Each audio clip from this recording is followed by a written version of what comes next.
Rock past there with Gucci on. With TVs in the ride, throw a movie on. Said he couldn't rap, now he at the top with Doobie Long. Cause I dookie on any song that they do me on. Gone. We strive at home.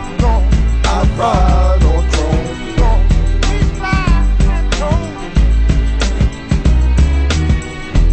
We strive at home.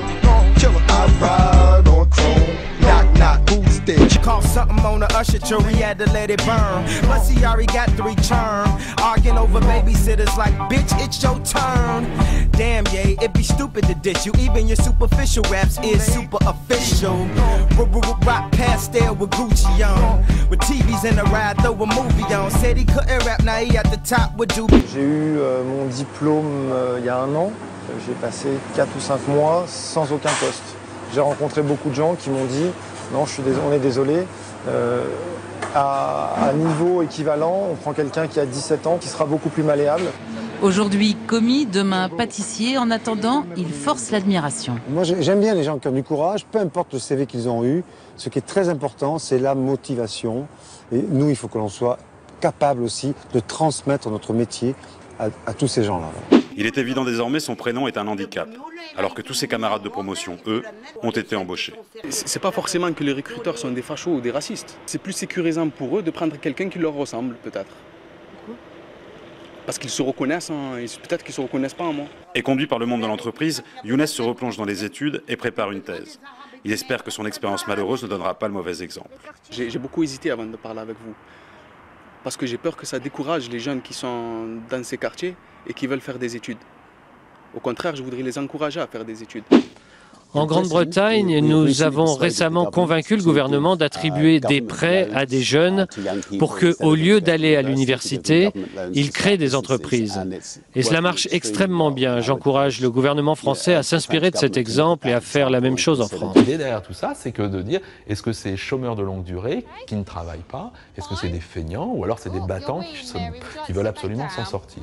Je ne peux pas aller chez les gens comme ça. Je ne me sens pas à l'aise pour faire ça. C'est gênant.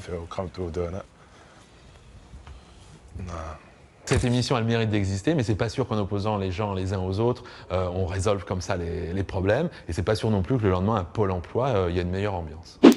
Ramasser des feuilles, cela pourrait devenir l'activité permanente de ces chômeurs anglais. Le système des travaux d'intérêt général existait déjà en Grande-Bretagne, mais pour une période limitée.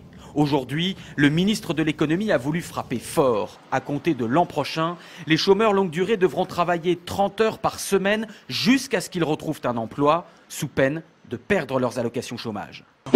Pour les salariés concernés, tous volontaires pour travailler le soir, la fermeture en nocturne est mal vécue.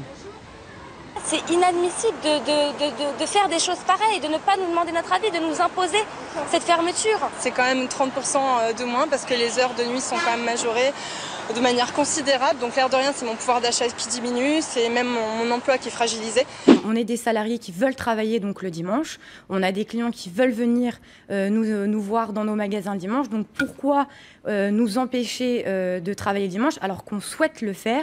Demain, si c'est la norme de travailler le dimanche dans le commerce, si c'est ça la règle, il n'y a plus aucune raison d'en faire un jour particulier et de le majorer. Donc l'obligation de travailler va rester.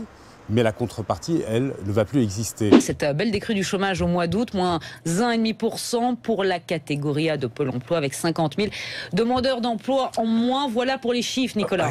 C'est marrant, l'actualité a fait volte-face hier. La nouvelle est sublime, elle est merveilleuse et puis tout de suite, très vite en tout cas, elle est douchée par la confirmation d'une sorte de bug à Pôle emploi. Et c'est Pôle emploi qui le dit, il n'y a pas de magouille dans cette histoire, hein. Il y a eu en août une explosion des radiations, en tout cas des désinscriptions.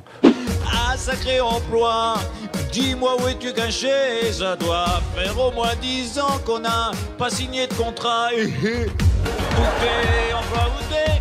Où t'es, emploi, où t'es? Où t'es, emploi, où t'es? Où t'es, emploi, où t'es? Où t'es, emploi, où t'es? Où t'es, emploi, où t'es? Alors, vous êtes Bac plus 6, vous avez 15 ans d'expérience, vous parlez 4 langues. Oui. Et je vois que vous êtes champion régional de surf. Oui. Mais dites-moi, pendant vos entretiens d'embauche, là, vous parlez de quoi? De moi? C'est tout? Bah oui, hein, il faut bien que je me mette en valeur, non?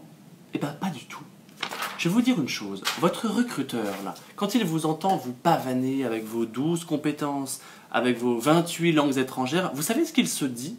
Il se dit « Je suis une crotte de mouette ». Ah oui, enfin, de quoi voulez-vous que je parle? Mais de lui. Bonjour messieurs. Messieurs.